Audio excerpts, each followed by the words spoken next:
Oferecimento: Hospital Med Rádios. Agora, com urgência e emergência para adultos, 24 horas. Mais uma vez aqui no programa Conectando, é com muita satisfação que eu conecto você com as pessoas que passam por aqui, não é? Nas entrevistas, nos assuntos. E aí eu te convido, você que está aí do outro lado, a interagir conosco. Você pode falar com a gente através das redes sociais, do meu Instagram, do YouTube do programa, sugerir pautas. O nosso interesse, na verdade, é que você que está aí do outro lado seja atendido pelas pautas que nós trazemos aqui, gerando para você um conhecimento maior, levando para você uma solução de problemas, abrindo seu horizonte para um conhecimento de coisas que você ainda nem conhecia. Esse é o nosso objetivo aqui no Conectando, tá? Nós estamos juntos, muito bem acompanhados com a Med Rádios, estamos juntos também com o restaurante Petit Sucré e estamos juntos com a agência Paradise. Hoje nós vamos falar aqui a respeito de nutrição. É isso mesmo. Estou recebendo aqui a nutricionista Marília Freire e nós vamos falar a respeito de nutrição oncológica e também de nutrição do idoso. A Marília ela é especialista em nutrição oncológica e a nutrição no idoso. São duas coisas importantes e com diferenciais incríveis, né, Marília? Tudo bem? Tudo bem. Então, primeiramente, obrigada pelo convite, né? Sempre prazer falar daquilo que a gente gosta, que a gente ama fazer. Então, ainda mais quando é com uma pessoa que a gente já tem um... Obrigada. Já tem um carinho. Então, sim, são áreas bem específicas, digamos, da nutrição, justamente por exigirem cuidados específicos, que são diferentes de uma população, digamos, com outro tipo de doença, em outra idade. Pacientes idosos, por exemplo, à medida que a gente vai envelhecendo, existem várias mudanças na parte fisiológica do paciente, então diminui as papilas gustativas, que é a questão da língua, né, de sentir sabor, diminui a questão do cheiro, algumas enzimas digestivas acabam diminuindo, tem as questões sociais, então de repente o idoso trabalhava, agora ele não trabalha mais, isso aí gera uma ansiedade ou muitas vezes uma queda na renda e tudo isso, claro que isso é só um pedacinho, isso vai afetar diretamente na nutrição do idoso. Eu já estou percebendo aqui pela sua fala inicial de que a abordagem que você faz com o paciente, ela está indo além da nutrição, não é verdade, isso, né? Isso. Você está relatando aí, quando você fala do idoso, e daqui a pouco a gente vai falar do paciente oncológico também, quando você fala do idoso, você trouxe uma realidade vivida pelo idoso. Então, imagino que você faça uma anamnese muito completa na hora que essa pessoa está com você, não é? Para você poder atender às necessidades ou adaptar. Eu já gostaria de perguntar a respeito da nutrição do idoso o seguinte: existem pacientes que ao chegar lá nem imaginam que encontrarão soluções tão viáveis? Existe, a maioria na verdade já chega assim, já vem obrigado, né, se for homem, geralmente é obrigada pela família ou pela filha, pela esposa, e as esposas vão e geralmente entregam esses esposos, assim, já vão meio obrigados. Aí quando chega na consulta, à medida que a gente vai conversando, que eles vão vendo que não é daquele jeito, que a gente não vai excluir tudo, que a gente vai adaptar a realidade deles, então assim, eles já saem super satisfeitos, assim, saem alegres. Não sabia, gostei, doutora, assim, gostei, pensei que a senhora ia ser chata. Eu disse, tá vendo, não mordo não, rapaz. E aí a gente vai levando a consulta devagarzinho, de acordo com as necessidades deles, óbvio, né? A questão da doença, a necessidade que eles tiverem. A questão da renda, que é importante, que não adianta a gente prescrever um tipo de suplementação que esse paciente não tenha acesso. A questão do dia a dia, porque depende muito, assim, quem é que faz a comida desse idoso? Tem uma pessoa para fazer, ou esse idoso é ele quem faz a comida e ele tem uma doença na perna, isso vai no braço, vai ter alguma artrite, alguma artrose, isso vai demandar dele que ele faça uma alimentação mais rápida.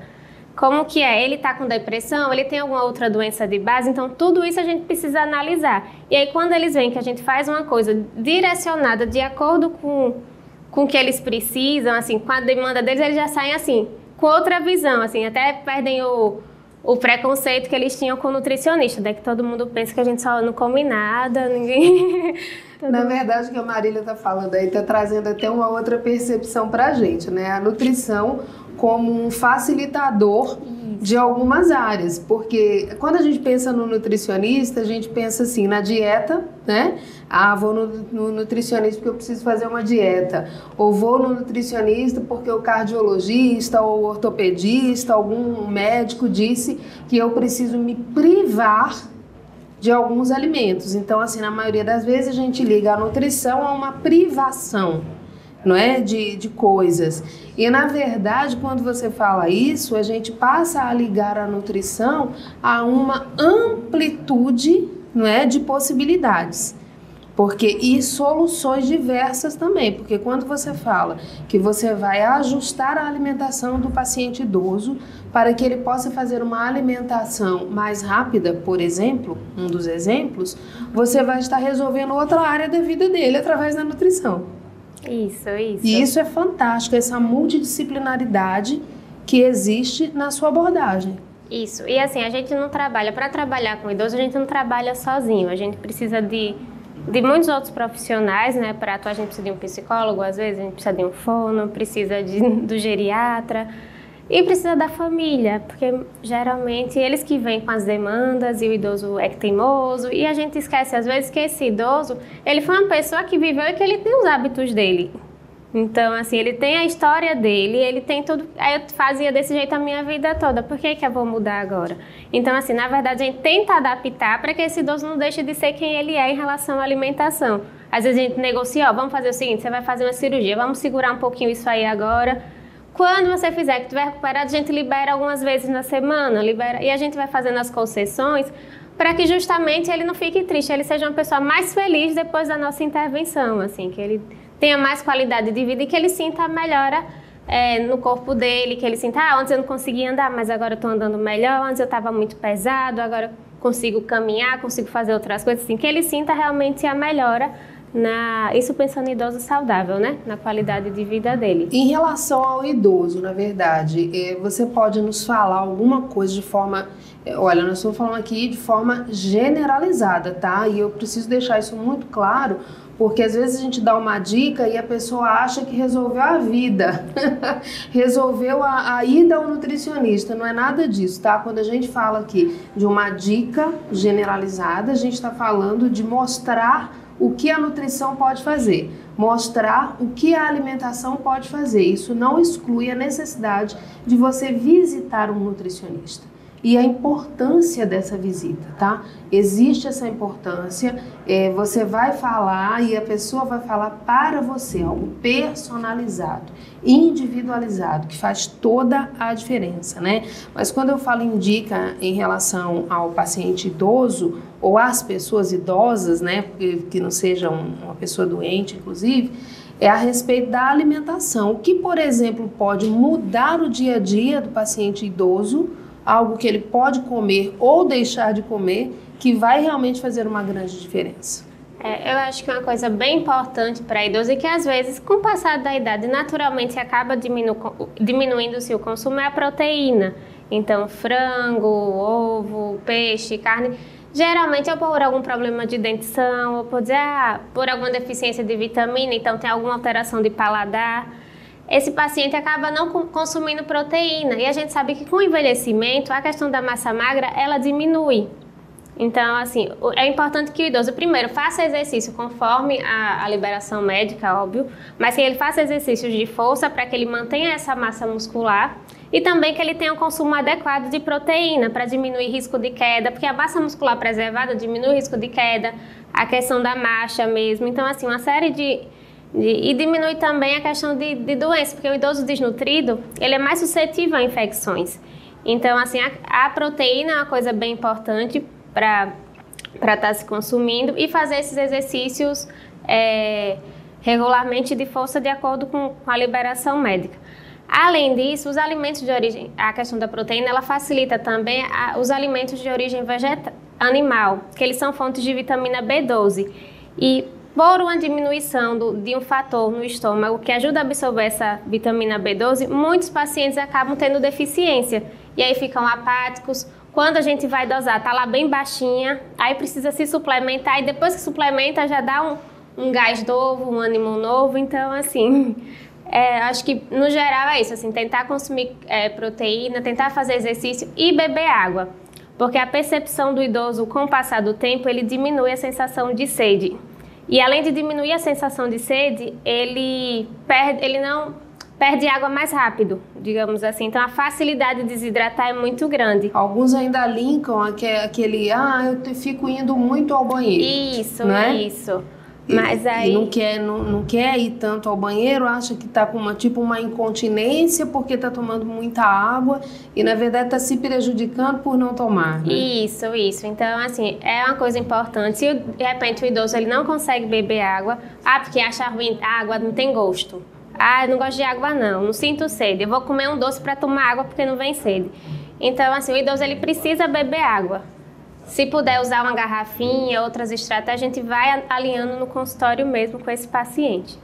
Olha só, que dica maravilhosa aí, então, para você, se você for idoso, estiver nos assistindo, ou se você que está aí, tem um idoso em casa, um amigo idoso, o pai do seu amigo, conversa a respeito disso. Eu digo sempre que a gente precisa estimular essa conversa de qualidade.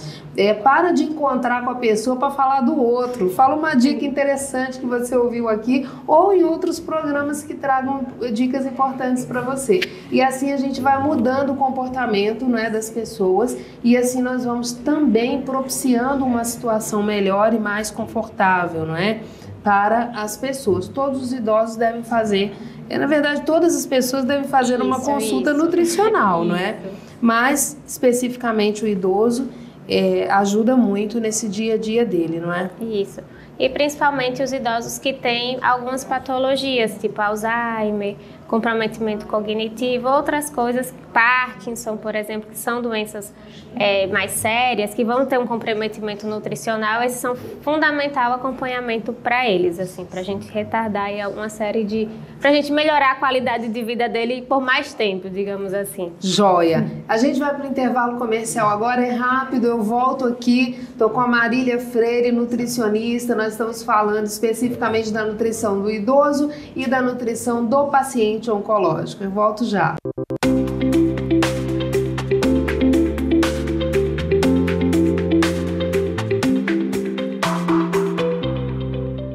Sou o Dr. Rodrigo Vegetti, médico anestesista do Hospital Med-Radios. Queria falar para vocês que uma das responsabilidades do anestesista é garantir a ausência da dor, da consciência e de outras sensações ao paciente durante os procedimentos cirúrgicos e de diagnósticos, identificando e tratando alterações nas funções vitais. Durante todo esse processo, a consulta pré-anestésica é de grande valia. Hospital Med-Radios. Agora com urgência e emergência para adultos, 24 horas.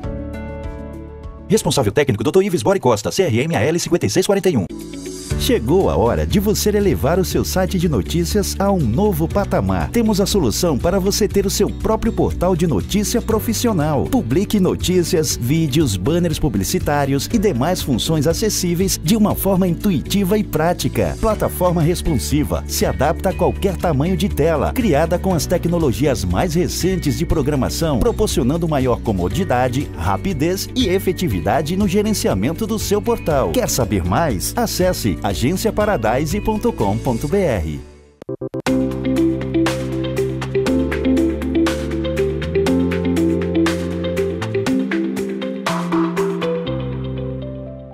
De volta aqui no programa Conectando, eu quero agradecer os nossos parceiros incríveis. A Med-Radios, que é um complexo médico hospitalar que fica ali na Gruta de Lourdes. A Med-Radios, gente, tem um parque diagnóstico por imagem completo. Você vai fazer todos os exames por imagem lá. Desde o simples raio-x, a gente fala, né, um raio-x, um exame mais simples, até um PET-CT, aquele exame que é específico para estadiamento, detecção do câncer ou de doenças inflamatórias, passando por uma ressonância magnética. Inclusive eles mudaram e atualizaram todo o parque de diagnóstico por imagem para equipamentos mais modernos, que facilita a vida da gente, na verdade, né? A gente vai fazer exames de forma mais rápida, então isso é muito bom. Na Med-Radios você também encontra o Centro de Tratamento de Câncer com técnicas avançadas e o Hospital Geral. Por que eu estou enfatizando isso, Hospital Geral? Porque algumas pessoas pensam que é um hospital exclusivamente para tratar câncer, e não é. É um hospital que trata todo tipo de doença, inclusive para cirurgias em geral, e também internamentos. Med Rádios e você juntos pela vida. Estamos juntos também com a Agência Paradise. Você que está me vendo aí, está precisando fazer um site, você está lançando um produto digital e precisa de uma página de captura, você precisa de artes bem elaboradas para suas redes sociais? agenciaparadise.com.br, fala com eles resolvem. E estamos juntos com o restaurante Petit Sucre, que fica aqui na Avenida Amélia Rosa, antiga Amélia Rosa, número 231, na Jatiuca. Aqui no Petit Sucre você vem para almoçar, para jantar, para lanchar e até para fazer um evento. Isso mesmo, fala com eles, o número está aqui na tela. E agora eu vou continuar meu bate-papo com a Marília Freire, nutricionista. Nós estamos falando a respeito de nutrição no paciente idoso e no paciente oncológico, que nós vamos falar agora, abordar o paciente oncológico. O paciente oncológico, Marília, ele tem várias especificidades, né? E vários fatores externos que interferem nessa saúde, nessa nutrição. É muito difícil cuidar de paciente oncológico ou não?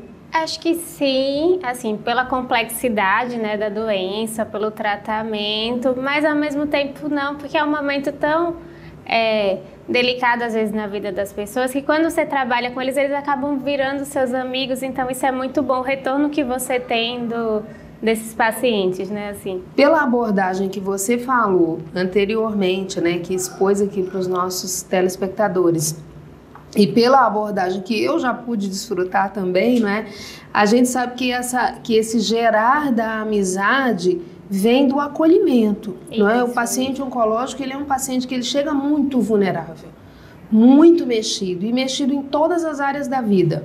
O diagnóstico oncológico, ele chega para bagunçar todas as áreas da sua vida. E aí ele chega muito mexido. Quando encontra uma abordagem bastante humanizada, aí, nossa, então Marília vira amiga, né? Isso, na verdade é um diagnóstico que ninguém quer receber, né? Então, quando você chega no consultório, quando os pacientes chegam no consultório, às vezes eles estão digerindo ainda a notícia, né? E estão com muitos medos, porque nem todo câncer o paciente vai morrer. Enfim, tem um monte de câncer aí que tem o tratamento, que tem um monte de coisas hoje em dia, mas eles chegam com aquele estigma, com aquele peso, e aí quando a primeira consulta, geralmente a gente escuta muita coisa. O paciente chega, eu vi isso, que eu não posso comer isso, não posso comer isso, não posso comer aquilo, como é que vai ser agora? Então, a gente na primeira consulta é mais para dar uma acalmada. Vai desconstruir, né? E aí pra gente explicar o que é que ele realmente deve evitar, mas aí sem nenhum terrorismo muito grande.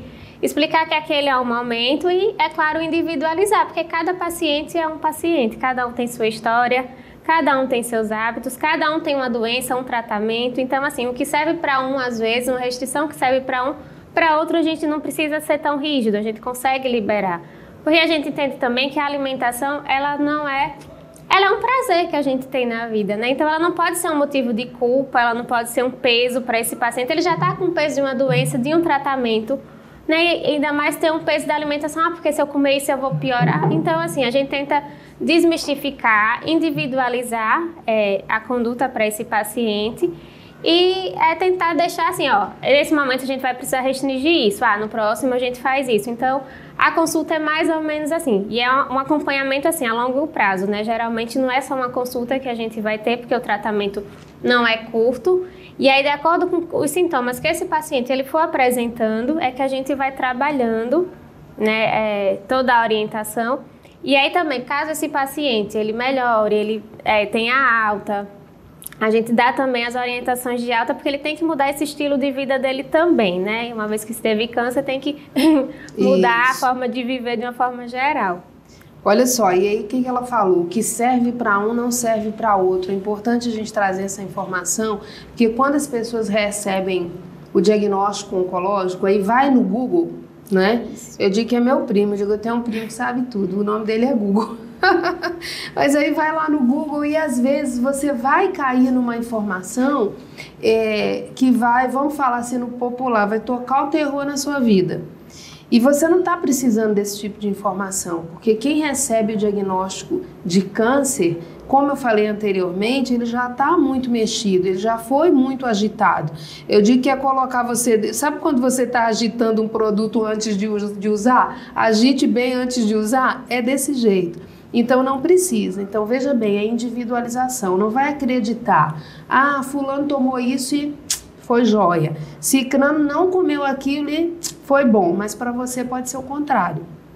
Não é? Aconteceu comigo esse contrário aí, né, Marília? E aí a gente vai para certas observações. Como é o comportamento ao longo do tratamento? Você caminha junto com uma equipe multidisciplinar, você caminha junto com o médico assistente, a gente sabe que o paciente oncológico ele está sempre ali, né, coladinho com o médico dele, ou deveria estar, né, recebendo as orientações. Como que realmente isso acontece? Na verdade, geralmente eles já chegam por indicação médica ou por algum outro profissional que esteja atendendo, que identifique alguma demanda, né? Muitos médicos, eles já encaminham logo no início do tratamento, eles já pedem para fazer uma avaliação, que acaba sendo ideal, porque a gente já... Quando a gente consegue intervir bem no início, a gente vê que é diferente de quando a gente pega um paciente no meio que já, de repente, já perdeu muito peso por conta do tratamento, entendeu? Então, assim, quando a gente pega ele já no início, a gente consegue minimizar esses danos. E da mesma forma que os profissionais, eles me encaminham, né? Se eu, de repente, percebo alguma demanda nesse paciente, então, sei lá, eu vejo que o paciente está muito ansioso, está mais ansioso que o normal e está se recusando, de repente, para ir para uma psicologia, alguma coisa assim. Às vezes eu converso com o oncologista para ver alguma medicação, enfim, para ele avaliar também. E tento fazer ele, vai para psicóloga, vai te ajudar. Então, assim, às vezes na minha consulta eu falei muito mais da psicologia, eu disse, o que o senhor está precisando agora, se acalmar, eu tive um paciente que fez, o que o senhor precisa agora é primeiro parar com essa ansiedade, entendeu? Assim. Mas você intervém também através da nutrição? Não, então, até esse paciente especificamente, a gente tentou ajustar a alimentação dele, mas assim, ele estava muito ansioso e estava ficando depressivo. E por conta disso, ele não estava comendo, não era nem efeito colateral do tratamento.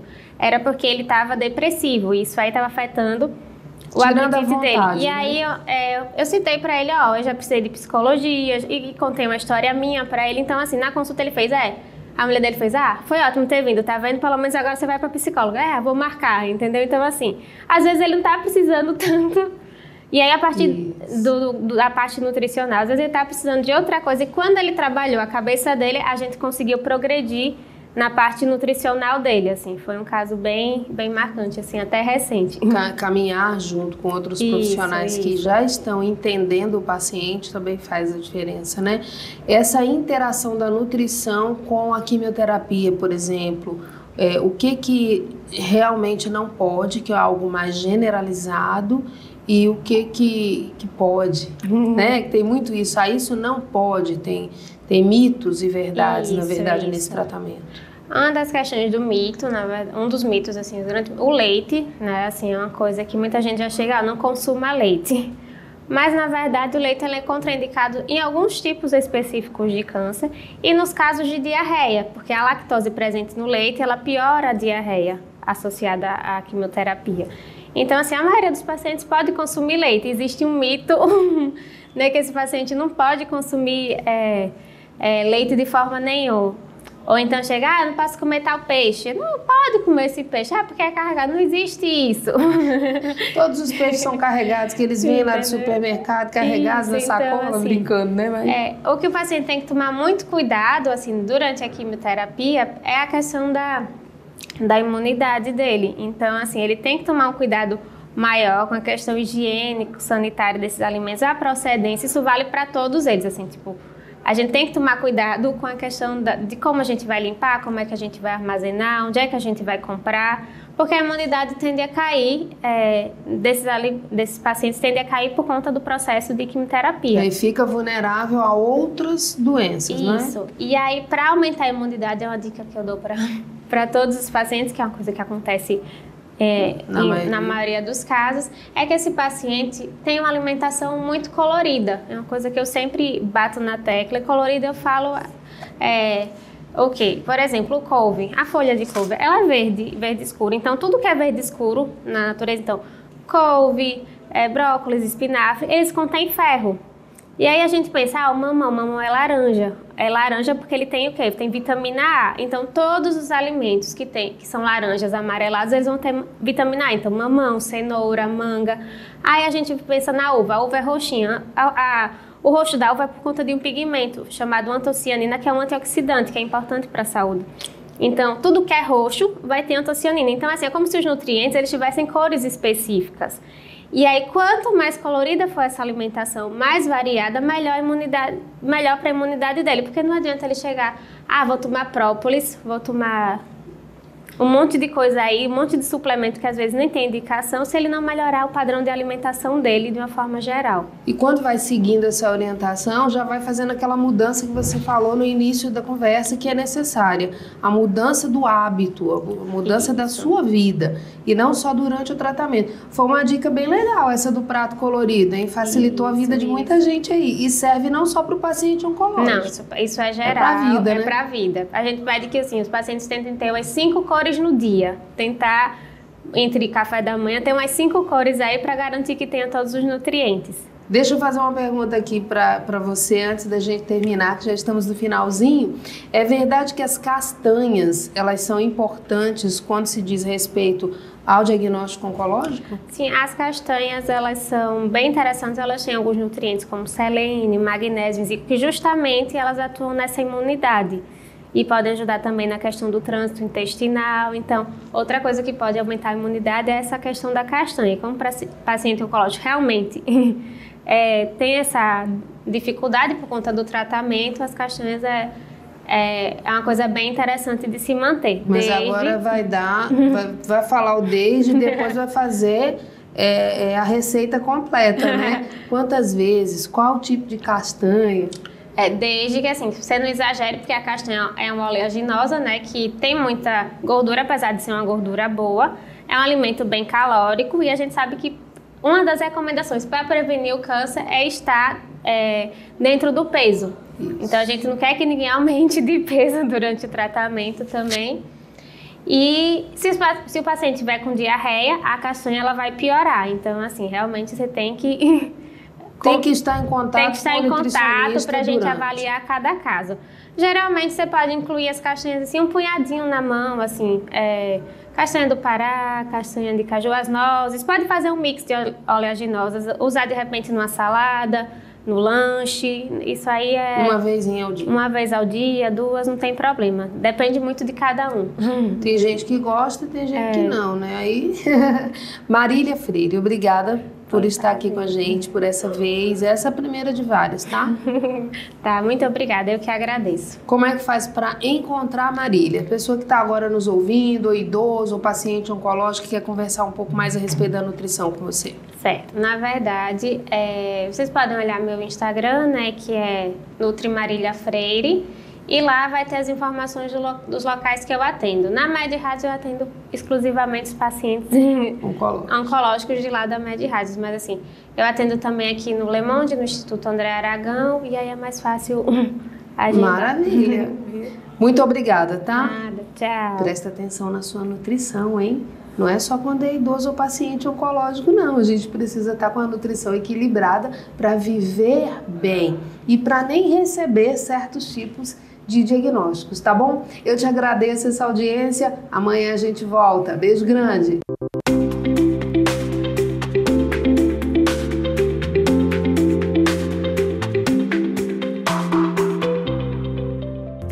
Oferecimento: Hospital MedRádios. Agora com urgência e emergência para adultos 24 horas.